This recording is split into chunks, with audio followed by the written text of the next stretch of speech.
एक बात बताइए, क्या आप लोगों के साथ भी कभी ऐसा होता है कि सडनली न जाने कहीं से कोई गाना आपके दिमाग में अटक जाता है और फिर आप उसे गुनगुनाते रहते हो?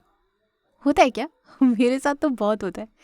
Every day when I get up, सुबह सुबह मेरे जहन में कोई गाना अटका ही होता है। मतलब मैं वो पूरा दिन फिर उस गाने को गुनगुना के बिताती हूँ अनटिल मैं उसे पूरी तरह से सुन या देख ना लूँ।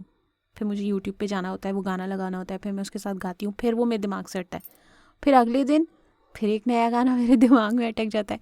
जैसे राइट नाउ आज मेरे दिमाग में पूरा दिन चला है, तूने मारी एंट्री और दिल में बजी घंटियां रिटर्न। अगर आपके साथ भी ऐसा होता है तो मुझे बताइएगा ज़रूर, भले ही वो गाना हो या फिर कोई शख्स।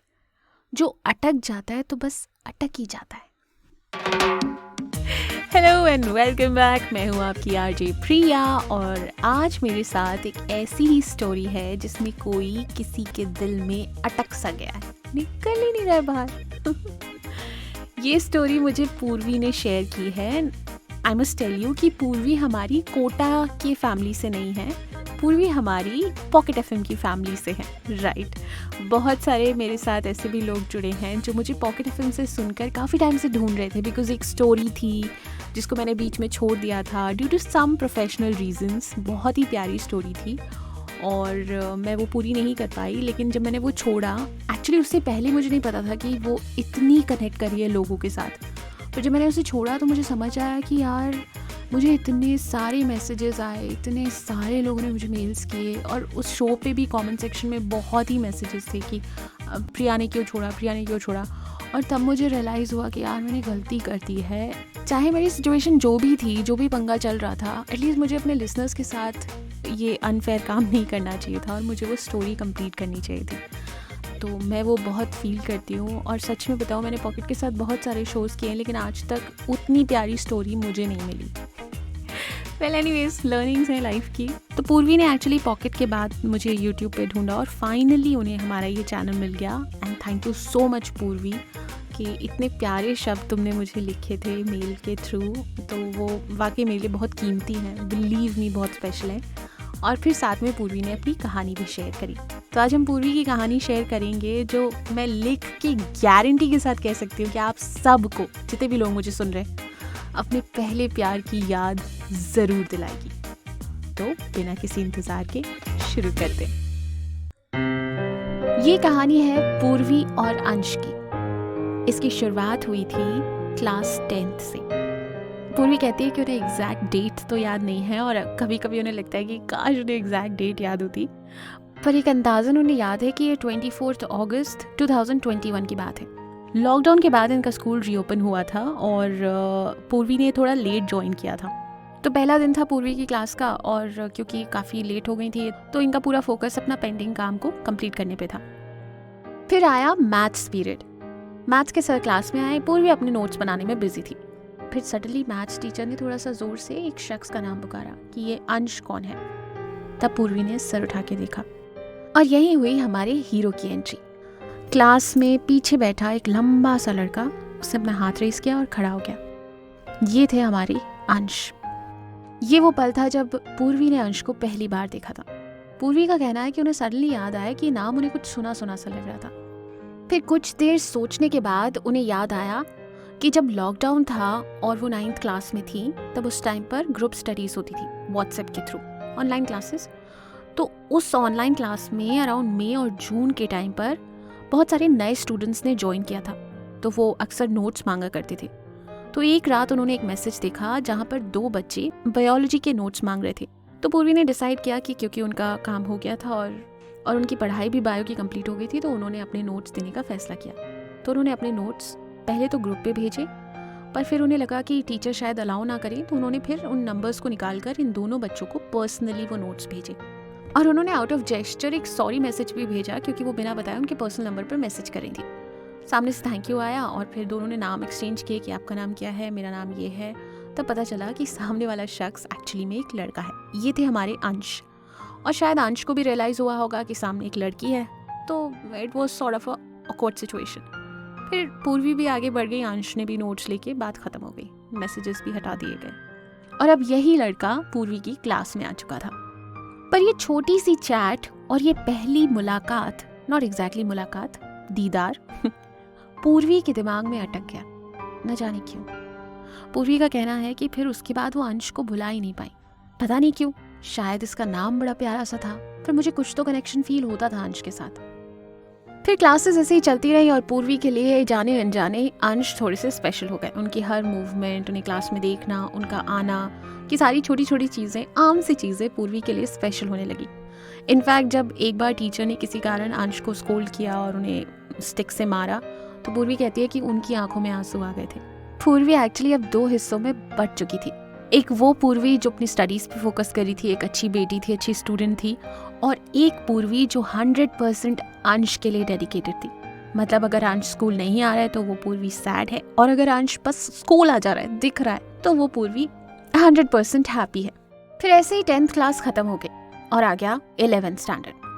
पूर्वी उम्मीद कर रही थी कि अंश ऑब्वियसली स्कूल आएंगे और आगे भी इसी स्कूल में कंटिन्यू करेंगे, लेकिन अंश नहीं आए। पूर्वी के लिए ये हार्ट ब्रेकिंग था और वो हद से ज़्यादा दुखी रहने लगी। फिर एक दिन अंश, एक रेनी डे था, बारिश हो रही थी, सडनली सीढ़ियों से किसी के चलने की आवाज़ आई, क्लास में 2-3 ही बच्चे थे, और तब अंश पूर्वी को दिखाई दिए। हालांकि वो सिर्फ एक ही दिन आए और फिर उन्होंने फिर आना बंद कर दिया। फिर एक स्टूडेंट के थ्रू क्लास में टीचर ने पूछा, तब पता चला कि अंश ने स्कूल छोड़ दिया। पूर्वी काफ़ी दुखी हो गई। फिर सोचा कि नहीं, अब मैं पढ़ाई कंटिन्यू करूँगी और मैं मूव ऑन करूँगी, I can not stick to this ना। पर बीच बीच में अंश की यादें बार बार ना जाने क्यों आती थी। उसके छोटे छोटे जोक्स, क्लास में फ़न करना, मस्ती करना, सब कुछ उन्हें बहुत याद आता था। वो मिस करती थी अंश को। फिर एक दिन अचानक से एक ऑनलाइन स्टडी ग्रुप के दौरान फिर से उन्हें अंश दिखाई दी। उसमें अंश एक्चुअली लाइव नहीं थे, उन्होंने अपनी डीपी लगा रखी थी। तो पूर्वी ने चुपके से उस डीपी का एक स्क्रीनशॉट भी लिया और वो काफ़ी दिन तक उसको देखती रही। काफ़ी खुश थी वो कि उन्हें अंश देखने को मिला है। पर फिर दूसरे दिन अंश ने फिर वो ऑनलाइन क्लासेस में भी आना बंद कर दिया। पूर्वी फिर दुखी हो गई। कुछ टाइम बाद पूर्वी ने फोटोग्राफ्स भी हटा दी। हालांकि पूर्वी का कहना है ये इन एंड आउट होता रहा अंश का, और उनकी स्टडीज़ भी अच्छी चल रही थी। ऐसा नहीं कि उन्होंने स्टडीज़ को छोड़ दिया था या वो नहीं ध्यान दे रही थी पढ़ाई पर, वो सब कर रही थी। पर अंश उनकी लाइफ से, उनके दिमाग से, दिल से नहीं जा रहा था। उसकी याद हमेशा बिल्कुल फ्रेश थी, चाहे वो कितनी ही कोशिश कर ली।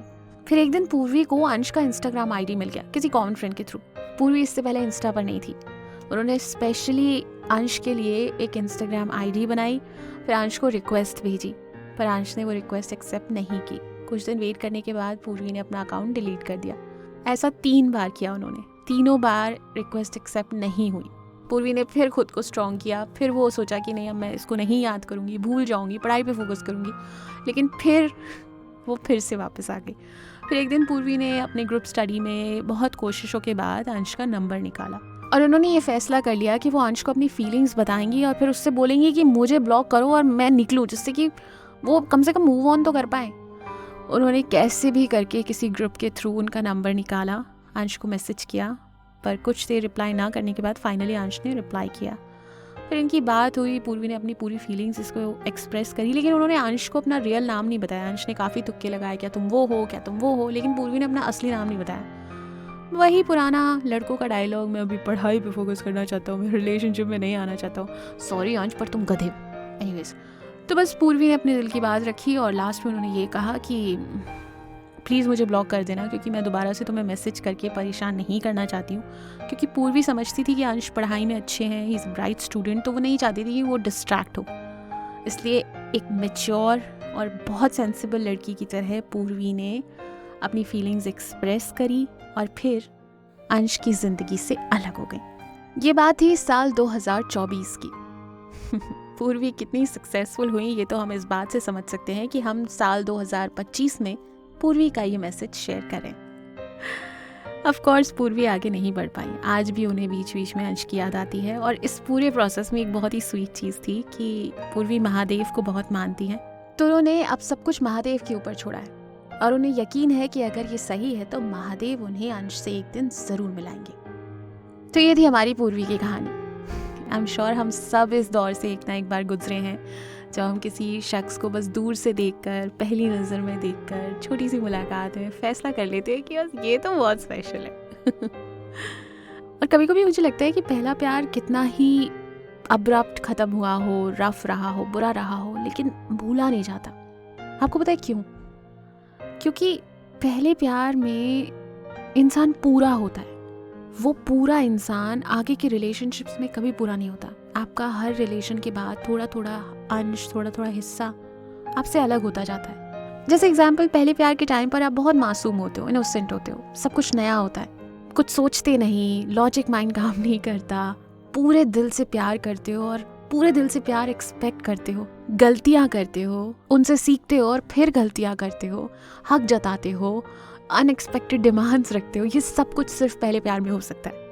उसके बाद आपका कुछ कुछ हिस्सा आपसे अलग होता जाता है, आप प्रैक्टिकल हो जाते हो, रिस्पॉन्सिबिलिटीज़ आ जाती हैं, रिक्वायरमेंट्स अलग हो जाती हैं। अब मुझे ये नहीं चाहिए, अब बस इतना मिल जाए तो काफ़ी है ना, ग्रेजुअली आगे ही होता है। तो पहले प्यार वाला, पहले लगाव वाला वो फेस तो नहीं लौटता। लेकिन मैं सच बताऊँ अपने एक्सपीरियंस से, ग्रेजुअली हमें ये समझ में आने लगता है कि वो शख्स भी हमारे लिए उतना सही नहीं था जितना हम सोच रहे थे। मैं आपको एग्जाम्पल से समझाती हूँ। मेरी एक दोस्त थी, उसको एक बंदा बहुत पसंद था और वो पागल थी उस इंसान के लिए, बहुत प्यार करती थी उससे, मतलब उसने खुद को बहुत बदल दिया था। लेकिन वो शख्स अच्छा दोस्त था, उसकी मदद करता था, केयर करता था, लेकिन प्यार नहीं करता था।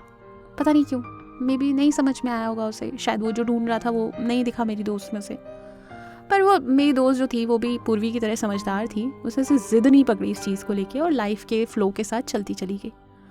आज इस बात अराउंड 5 साल हो गए हैं, उसकी शादी हो चुकी है और अब वो मुझसे जब भी हमारी इस बारे में बात होती है तो मुझसे कहती है कि प्रिया, मुझे रियलाइज़ हो रहा है कि अगर मेरी उस शख्स से शादी हो जाती तो शायद ये चलती नहीं, मतलब ये इतना अच्छा नहीं होता जितना मैंने सोचा था, क्योंकि उस शख्स को जैसा इंसान चाहिए था वो मैं नहीं थी और मुझे जैसा चाहिए था शायद वो नहीं था।